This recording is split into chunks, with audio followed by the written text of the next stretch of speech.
The President of the Republic of Kenya, Dr. William Samoei Ruto, to make his remarks and have his interaction with this very distinguished forum. Asanteni sana. God bless you all. Asanteni sana. Let's take our seats. Thank you very much. Mheshimiwa Musalia Mudavadi, Prime Cabinet Secretary, Governor wetu wa jiji la Nairobi, Capital City, Mheshimiwa Sakaja, Chairman wa CAF, ndugu yangu Speaker wa County Assembly ya Kwale, Shege ambaye ni katibu mkuu na pia nimesikia yeye ni MCA wa ulisema rural. I thought Ngara was urban. Ndugu zangu wana MCAs, amjambo. Good morning. Let me take this opportunity first to welcome you to Nairobi. I know many of you come from far and wide, different parts of the Republic of Kenya, and to congratulate the County Assemblies Forum for being an agent and advocate for devolution in Kenya. Nataka niseme pongezi sana.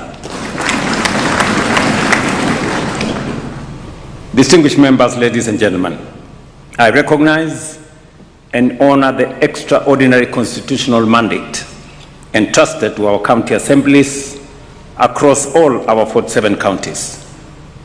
A mandate you continue to carry out in giving real meaning, real force, and real presence to devolution as envisioned in our Constitution. As members of county assemblies, you are the frontline custodians and steadfast defenders of devolution. Over the past 13 years, since devolution took root, you have built institutions where none existed previously. You established the legislative background and backbone upon which county governments operate today. You enacted the laws, frameworks, and regulatory structures that enable counties to function effectively in health, in agriculture, in trade, in planning, and local revenue administration. You have strengthened fairness in resource distribution and ensured that development reaches beyond county headquarters into villages, markets, schools, health facilities, and rural infrastructure.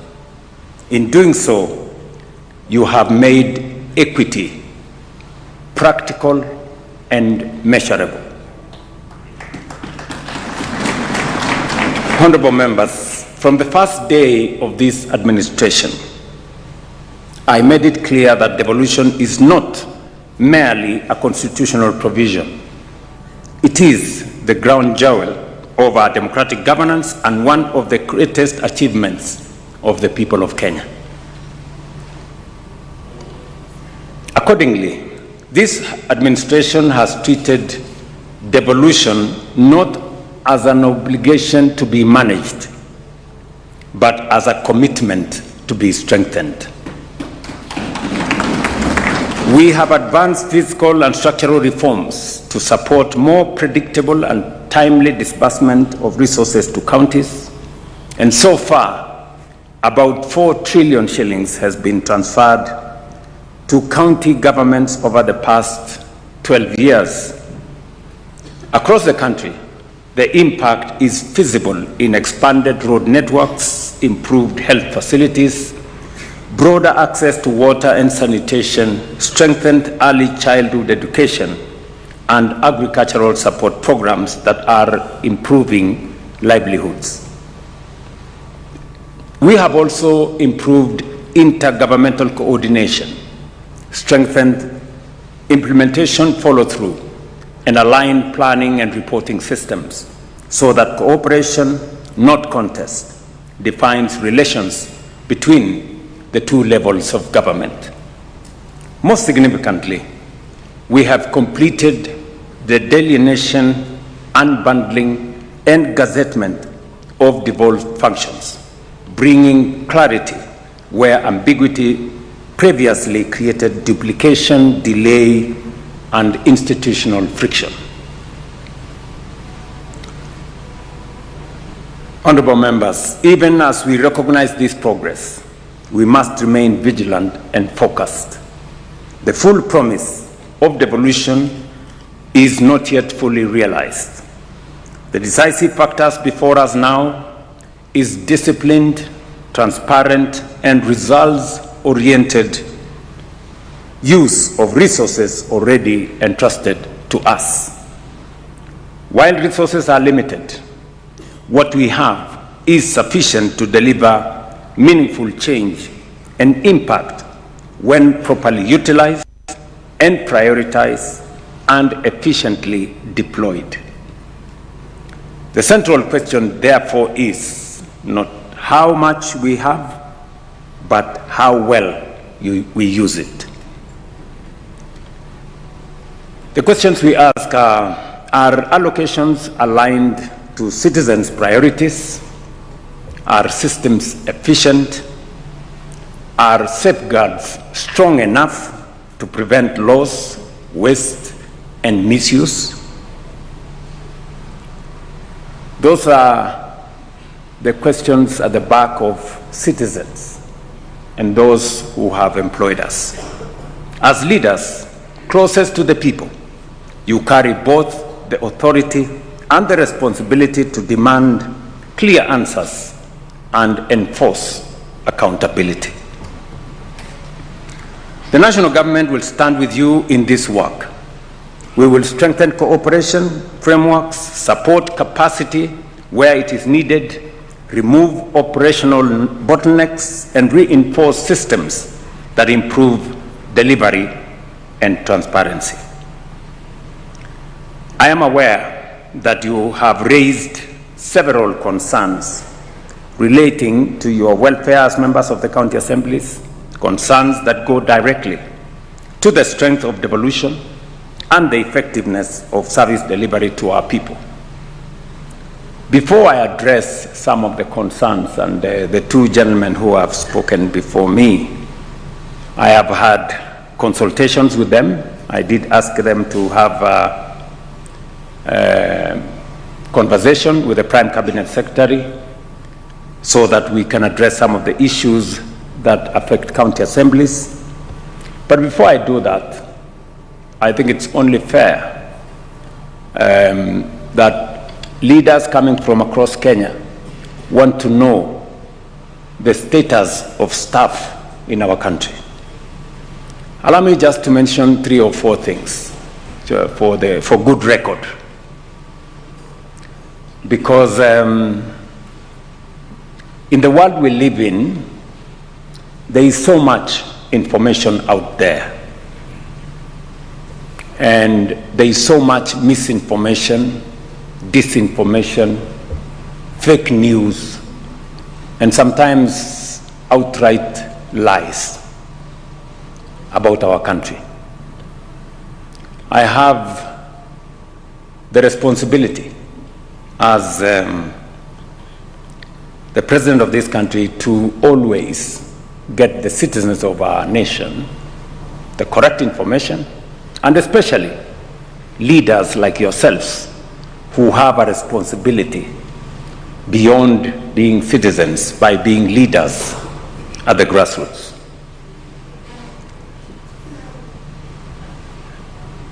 Our economy, I think you saw last week, Central Bank has now reduced the CBR rate, which is the anchorage for interest rates, from 9% to 8.75%, signaling the coming down of interest rates in Kenya. Just for good record, that CBR rate was 14% a few months ago. Put it correctly. We have consolidated and stabilized the economy of our country over the last 3 years. And numbers don't lie. Our inflation has come down from 9.6% to 4.5%. Our exchange rate has come down. Our Kenya shilling has strengthened. Today, the exchange rate is 129 Kenya shillings to $1. It was 165 shillings to $1 2.5 years ago. Our foreign exchange reserves have grown, almost doubled. In 2022, our foreign exchange reserves were $5.7 billion. Today, it is $12.3 billion. If you are an exporter, you used to request for dollars and wait for weeks and months because we didn't have enough foreign exchange. Today, you can get foreign exchange at the click of a button. That is how we have consolidated our economy.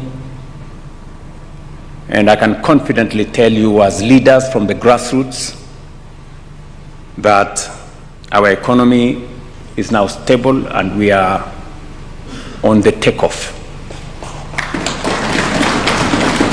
In fact, IMF, about 2 or 3 months ago, released a report that said Kenya had now overtaken Angola and Ethiopia, and we are now the 6th largest economy in our continent. And I want to promise you we are making progress. It's not easy. Some tough decisions have had to be made, but the risk of Kenya defaulting on its foreign obligations is now well behind us. I know to a good extent agriculture is devolved. It was part of my commitment to the people of Kenya and a necessary imperative for us as a nation that we reorganize our agriculture and change the trajectory from consumption subsidies to production support. Today, whether it is maize, whether it is tea, whether it is coffee, our production has gone up because of the interventions we have made. And slowly but surely, we are reducing imports. We have reduced imports of maize, we have reduced imports of sugar, we have reduced imports of rice, because we have chosen the deliberate intervention to promote production, reduce the cost of farm inputs, and make sure that they are delivered on a digital platform to eliminate corruption and pilferage.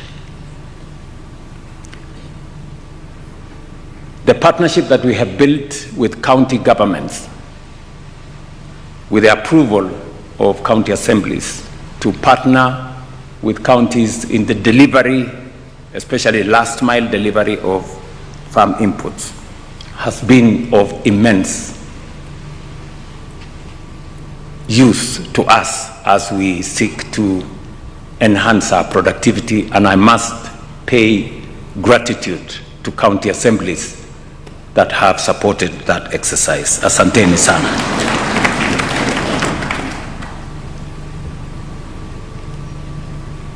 I know we have a shared responsibility on matters to do with education.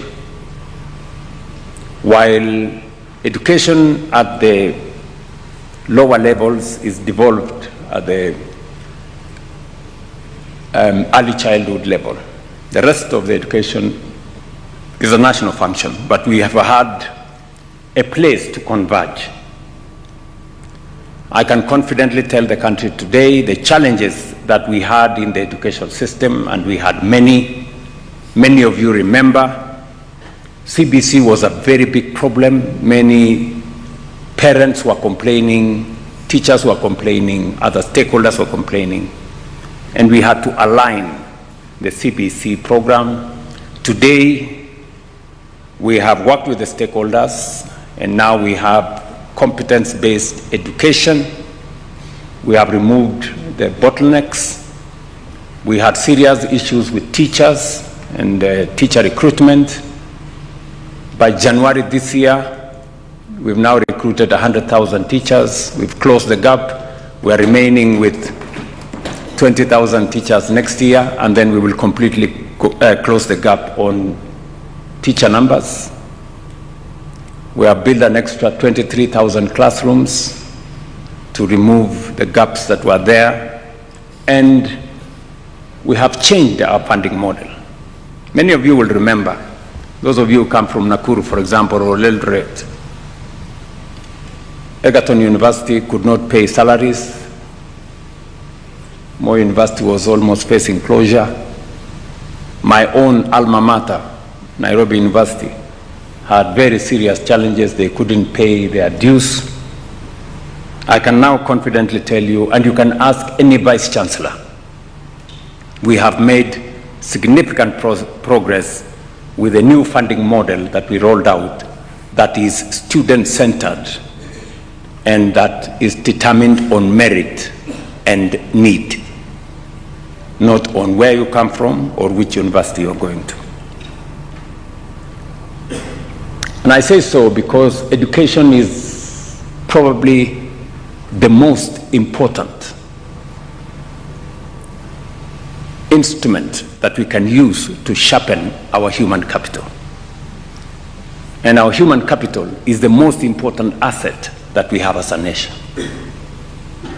And so it is important that every child in Kenya has access to education, not as a matter of privilege, but as a matter of right.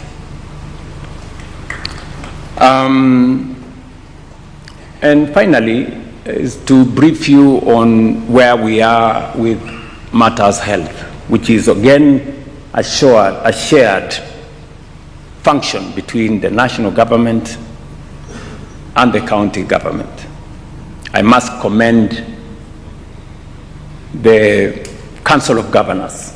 They have worked with me and the national government in making sure that health does not become a privilege for those who have jobs or those who have means or those who can afford, but health becomes a right as it is defined in the Constitution, Section 43, that health is a right for every citizen of the Republic of Kenya, irrespective of any other consideration, financial, social, religious, whatever.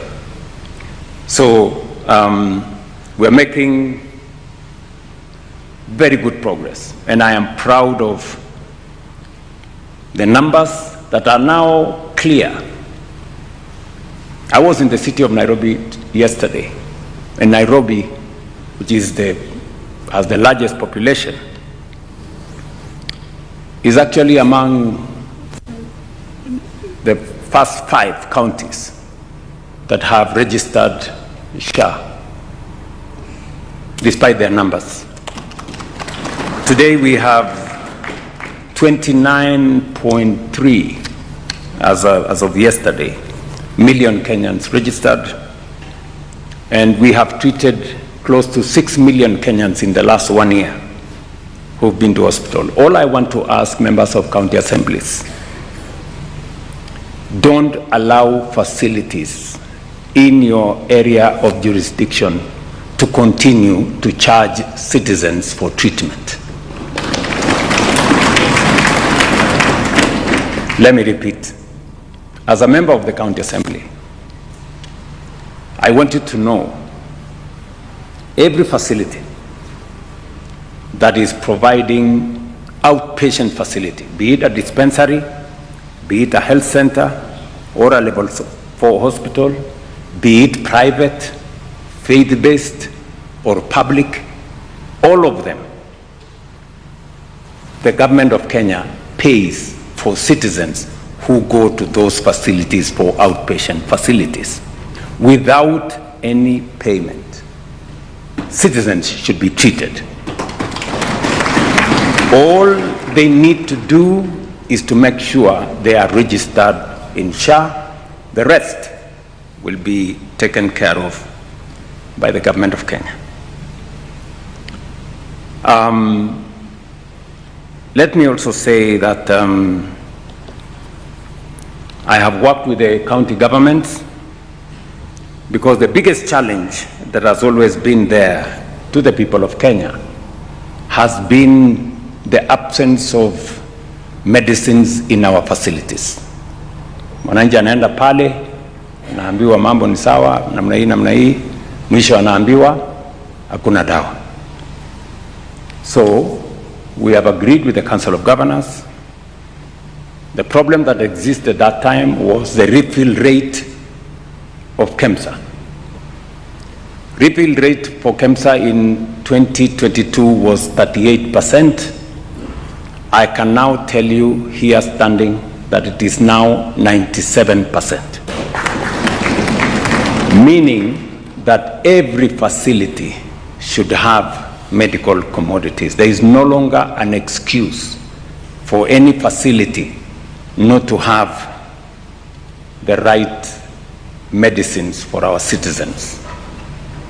And as county assembly members, please, I want to enlist your support in making sure that we red flag and we profile those facilities that either continue to charge citizens or continue to tell us there is no medicine.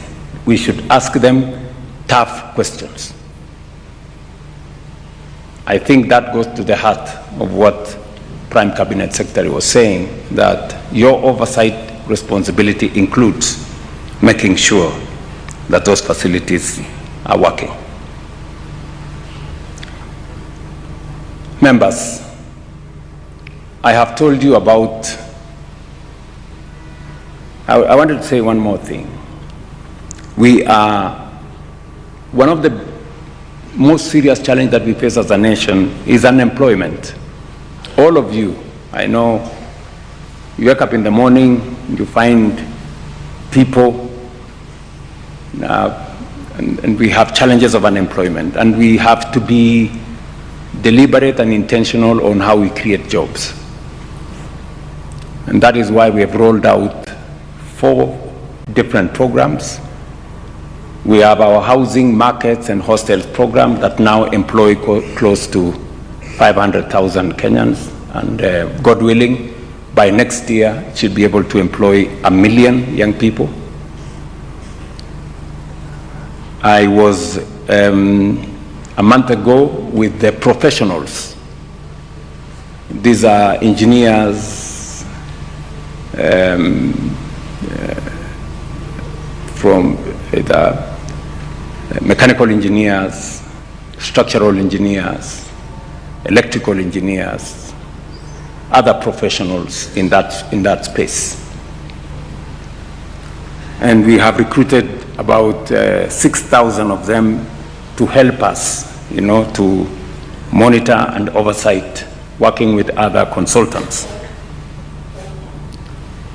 We have also the digital jobs space, which I did ask county assemblies to identify at least one spot in their wards so that we can work with the members of parliament to build at least an ICT hub so that you can have 100, 200, 300 young people working on our digital jobs space.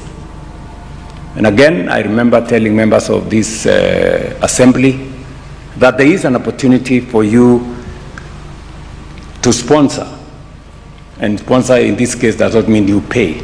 You just assist them to know where they can get opportunities to work outside Kenya. And all this is moving in the right direction. Today we have 1.6 million Kenyans that were not working in 2022. They are working today in all the programs we have done. And we will continue to open those opportunities. Recently, I was in different parts of the country on the business support that we are extending to our micro, small, and medium enterprises under the Nyota program. I want to ask members here to participate in that program, to mobilize, because we have a phase 2, we have a phase 3, we have a phase 4. So this is an opportunity for you, and we have insisted that beneficiaries must be ward-based. We have said beneficiaries must be from every ward, and we have distributed equally in all wards in Kenya. In the past, such programs would benefit a few people in towns and in places, but we have insisted this time round that because we believe in bottom-up, it must really be at the bottom, and that is at the ward. So these are some of the interventions that I want to ask that you participate. As I have said, all these programs are not programs tailored for political reasons. None of the young people participating is asked whether they support what political party or what religion or all these other considerations. So finally,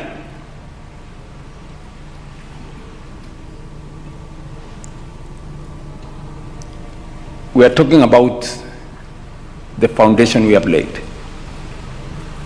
We've dealt and consolidated and stabilized our economy. We've transformed our agriculture. We have stabilized our health.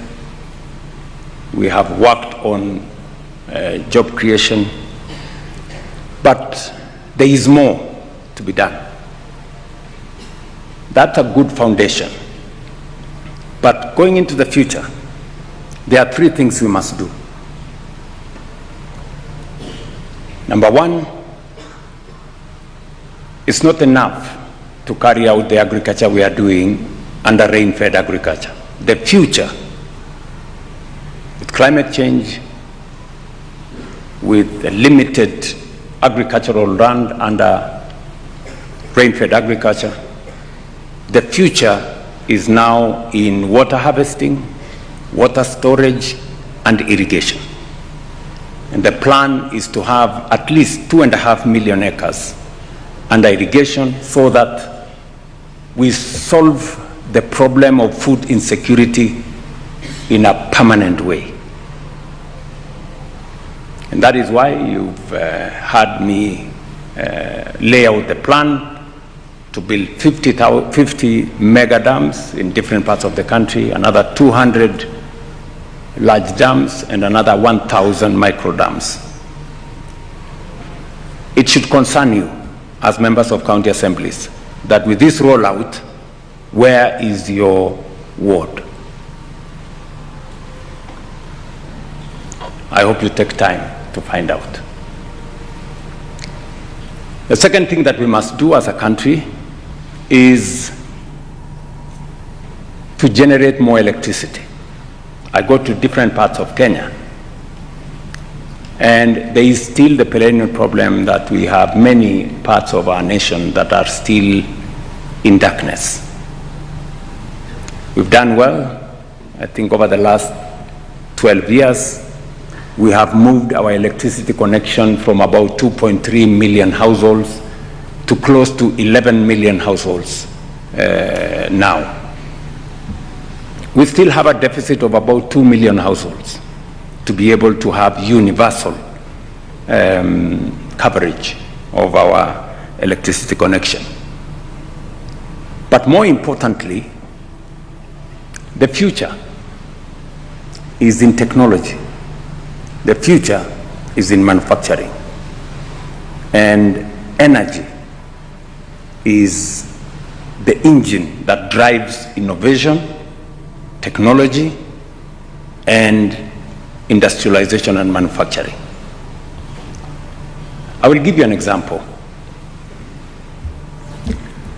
When I was invited by President Biden and we signed some agreements with the United States, one of the agreements we signed was on data centers between Kenya, Microsoft, and a company called G42 from the UAE.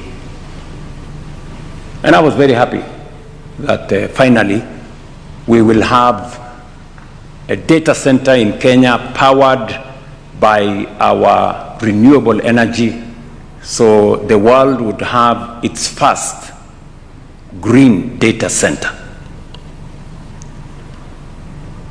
But when it came to implementation, after we signed the agreement, I was told, Mr. President, one data center will need like 1,000 megawatts. Do you know how many megawatts we have in Kenya? 3,000. For the whole country. So one data center required, it means we will have to shut down a third of the country to have this one data center. And we wanted 5. We have an opportunity to do 5. So technology consumes a lot of energy. And that is why if we are going to go into the future, if we are going to be competitive, and we have no choice, otherwise we'll be left behind, we have to generate a minimum of 10,000 megawatts in the next 7 years.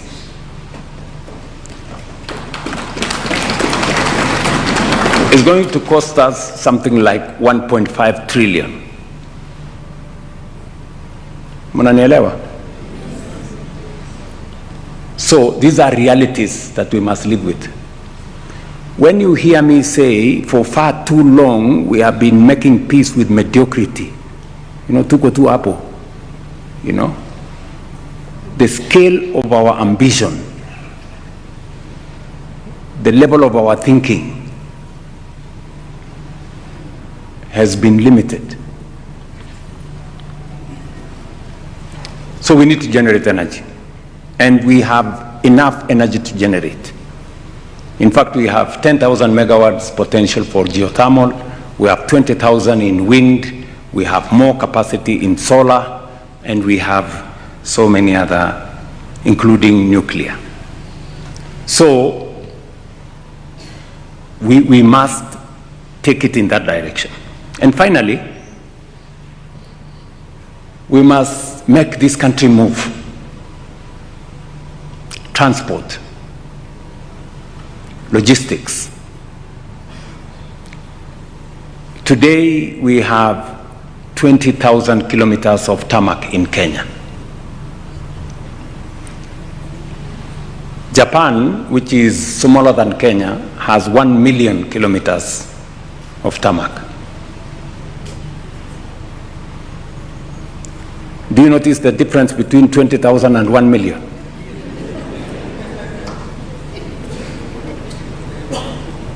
Right? That is why whenever you have a meeting everywhere in Kenya, you are told, barabara yetu ni mbaya. Barabara yetu ni mbaya. So it's correct. That's why we have set out, and we are now in the process of getting 28,000 kilometers to add on to the 20,000 we have. And we want to build those 28,000 kilometers in the next 7 years. We need something like maybe between 12 and 13 billion dollars, which is about 1.8 trillion. So when you hear me say we need 5 trillion, and you know, we're going to do it. Tutafanya. Najua kuna watu wengi wako na imani ndogo. And the challenge, listen, good guys, the challenge we've had in Kenya is not so much about resources. It is a plan and a leader to lead it.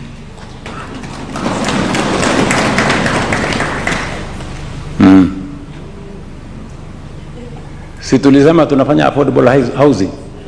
Leo kandarasi ya affordable housing na markets na hostels ni 650 billion. How much? 650 billion. Na sio pesa ya kukopa, na sio pesa ya kuomba.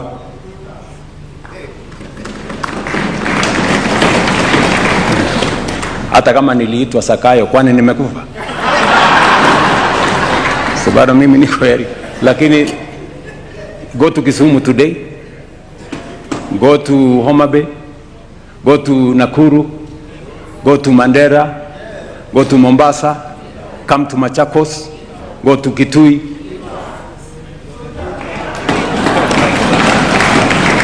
So, listen, I'm talking to you as leaders.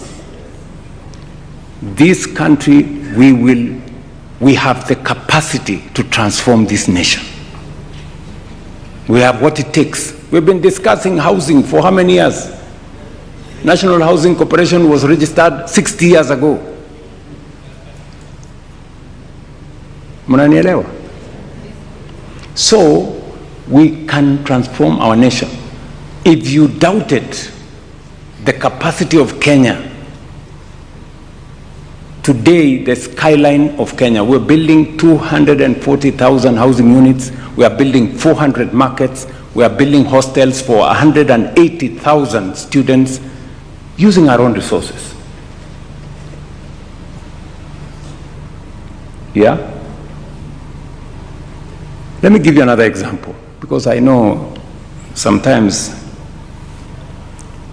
some people think what we are saying is not possible. Ndio unasikia anasema hii ni uongo, hii haiwezekani, because of their capacity to think iko chini.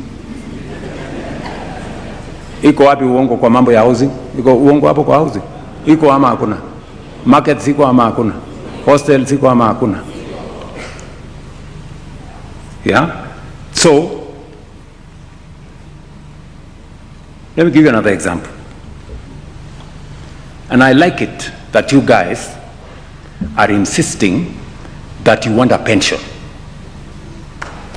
Yes. In other words, you believe that savings is the right thing to do. Because for you to have a pension, you must save. Sindio? That's how pension is achieved. Let me give you an example of our national pension. Forget us as an individual, the national pension. Up to 2023, we had a total saving on our social security at NSSF of 312 billion, saved for 60 years. But in the last 2 years, because I insisted that we cannot continue the way we are saving, let us look for the best practice globally. What is the world doing? You know, we cannot continue to say, oh, this is us, or we have to do it this way. Since we changed the contribution metrics, which we changed in 2023 with a lot of difficulty, today our pensions have grown from 312 billion. In just 2 years, we are now at 670 billion. We have doubled what we saved in 60 years, we have doubled it in 2 years. By next year, we will have 1 trillion shillings in 2027, we'll have 1 trillion shillings in our NSSF. Do you guys know what that means? Explain to me, if we go the way we are going, what will happen in 5 years? What will happen in 10 years? You know?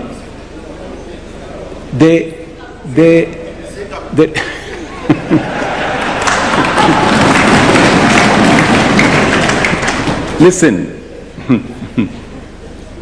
the reason why we roam capitals of other countries to go borrow money is because we have refused to save our own money. The money we are going to borrow from China is the savings of the Chinese people. Their saving is 55% of their GDP. Our saving is 12% of our GDP. That's the difference. So we go borrow from the Chinese, tunakuja tunafanyia kazi hapa, halafu we have to pay with interest. Last year I went to China twice. To do what? To negotiate. No. To go negotiate sasa bwana mkubwa.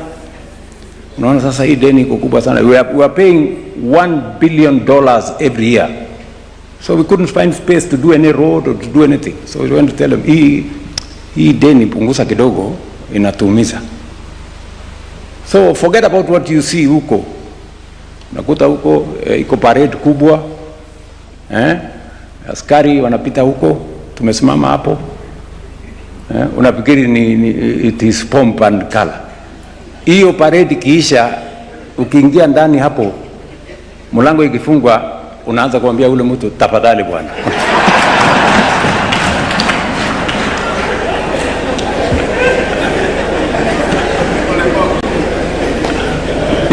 Yeye mnanisikia? Why would you subject your president who doing those things when we can save our own money? Look, I must tell you this because you are leaders in Kenya. Uganda, which is half our economy, has a bigger social security fund than us. Tanzania here, 60% of our economy, has a bigger social security fund than us because they made the right decisions early. Sisi tuko hapo. You know? But I want to promise you, things are going to change. If we continue the same way we are continuing, I am very confident in 10, 15 years, we will not be borrowing any money from any country. We will be using our own resources, and if we need to borrow, we will be borrowing from our own savings to be able to drive our development. But somebody has to take the lead. Na lazima mtu akubali aitwe majina. Na lazima mtu akuwe unpopular. Lakini we must make the right decisions for Kenya. You people, we are not elected to be popular. We are elected to do the right things for our nation. Make the right decisions for Kenya. Hii mnanielewa? Yes. And I promise you I will make my contribution to this great nation. I had a meeting with the governor of Nairobi because we need to sort out with the city of Nairobi. The city of Nairobi is not just another county. This is the capital city of Kenya. This is the face of Kenya. this is the seat of the Republic of Kenya. Many people who say they have come to Kenya, they have actually come to Nairobi. And that is the impression they carry. If they find takataka all over the place, if they find the place in darkness, if they find the place people being mugged, that is the impression they get of our country. Ama? Yes. So I have a duty, and the law is there to assist the county of Nairobi to make sure that we present the right image of the Republic of Kenya. But you know, many people are obsessed with form instead of substance. Many people are obsessed with titles and positions instead of progress and service to the people. And we must get the right focus. So, good people, I am asking for your partnership for us to change Kenya. It is doable. It is possible. I rest my case. On the remuneration of members of the County Assembly.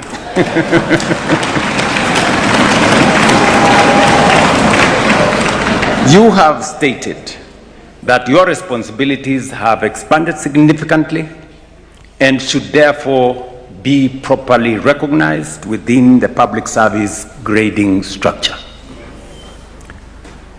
And I did ask the County Assembly Forum to work with the Prime Cabinet Secretary and with the Salaries and Remuneration Commission, which exercise they have undertaken.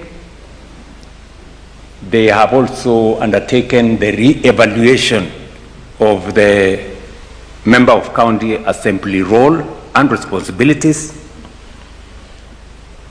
and they have confirmed that it is necessary to upgrade.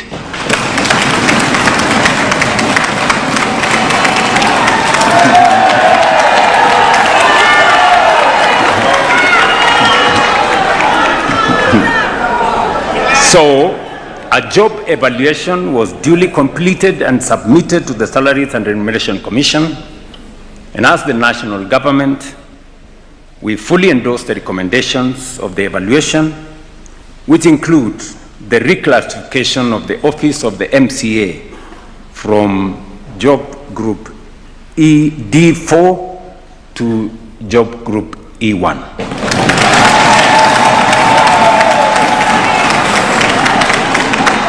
That is in recognition of your mandate and workload. And we are going to make the necessary adjustments so that this can be implemented immediately.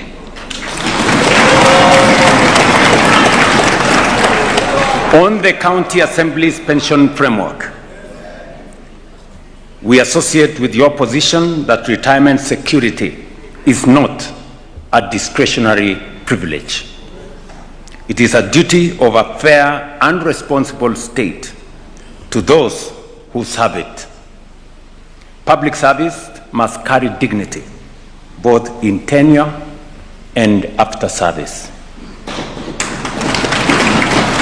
You see many leaders, when they get out of office, they live very, very badly.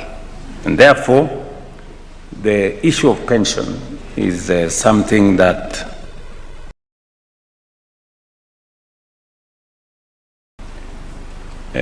I have every intention to address. And so, there were two outstanding issues that Parliament was grappling with. I have discussed this with the leadership of Parliament, and I want to confirm that the issues are within reach. We will resolve those issues in Parliament, and we will then conclude because already the matters are in Parliament. The only thing I want to ask of you is that, which you already accepted, it must be contributory. The same way members of Parliament contribute 7.5% of their salary, you will contribute 7.5% of your salary. the same way the employer in government members of parliament contributes 7.5%, your employer will also contribute 7.5%. That way, we will have a pension that will support you. I know there is one final issue as to who is the employer of the MCA. That we will solve it out. We'll solve it, and I guess in the next couple of months, we will be able to complete that process in Parliament, and members of County Assembly can be pensioners after 2 terms in office. So, mimi naona kuna saa zingine naona kuna MCAs wanasema 1 term. Sasa ukiwa na 1 term huwezi pata pension, shauri yako. Na mimi nimeona raia wako chonjo sana. Wakikusikia ukisema 1 term wanasema kwanza tunaanza na wewe 1 term. Kabla tujafikia wale wengine. On the Ward Development Fund, predictable and protected ward level financing is essential to equitable grassroots development. As the national government, we support the inclusion of the Ward Development Fund within the proposed constitutional amendment framework alongside other protected funds, including the National Government Constituency Fund, National Government Affirmative Action Fund, and the Senate Oversight Fund, so that ward level development is legally secured and stable. So wakati pitisha sheria ya kutengeneza mambo ya Constituent Development Fund, we will make sure that the one for Ward Development Fund is included. I will again ask the County Assembly Forum to work closely with the Office of the Prime Cabinet Secretary on this matter, so that, because there are certain legal challenges that are going on in court, so that we can navigate the processes and make sure that this becomes a reality. On the anchoring of the County Assemblies Forum in law, the Intergovernmental Relations Amendment Bill of 2024, which seeks to formally establish the forum in statute, is currently at the 2nd reading stage at the National Assembly. I am aware that its progress has slowed down due to procedural contentions over whether it qualifies as a money bill. We will conclude the conversations with Parliament constructively to resolve this matter and ensure that the forum is properly anchored in law without further delay. So again, you guys have a responsibility. When you run into trouble, you have my telephone number, you can always find me.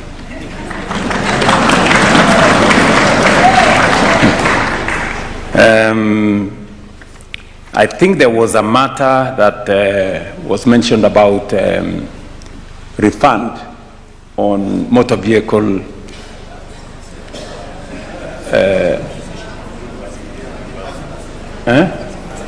reimbursements, or refund on car grant reimbursements. Some counties succeeded, some did not. Now, I can confirm to you that we have resolved the issue as government, and we have agreed with the Kenya Revenue Authority that the matter that is currently before court, we will withdraw the matters from court. We will go to the alternative dispute resolution space, alafu tutapangana hapo ndio tufanye namna hiyo. So I think all the issues that you had raised with me, I have addressed. There are some, like the autonomy of the county assemblies. I did tell you that since we have parliament at the national level, the assemblies must be treated equally, because we do not control the finances of parliament. So the county executive should not control resources of county assemblies. As was stated, I did sign the law. Now it is the position in law that county assemblies are independent. The only issue that is there is because the budgets were already done, so it will begin to be operational from June when we do the new budgets. Now the county assemblies will budget separately from the county executive. As I conclude, this is my firm undertaking to you. We will work with you, coordinate with you, and respond to legitimate institutional needs in the interests of the citizens you represent. You have my assurance that the national government will continue to provide firm institutional policy and operational support so that you can discharge your constitutional responsibilities with confidence and effectiveness. I thank you, honorable members, for your attention and wish you fruitful deliberations. And as you go back home, please carry our goodwill, our messages of goodwill for those of us who are Muslims, as has been said here. As you enter into this holy month, we will have our support. Tunasema Ramadan Karim, na kwa ndugu wetu wa Kristo wote, especially our Catholic friends. We know it's a time of Lent and fasting. It's a good occasion for us to pray for our nation, to pray for the leadership of our nation, and to pray for the citizens of our republic. Sakaja amewaeleza ya kwamba mkienda kwa any hotel hapa mujipange hapo, lakini huyo hawa viongozi wenu wananiambia ya kwamba mmesota kidogo.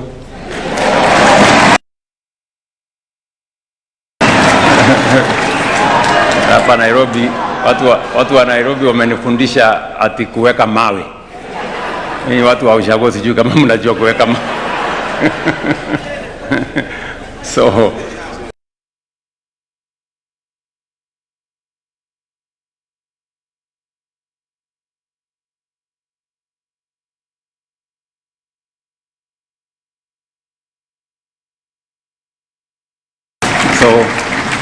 because otherwise I would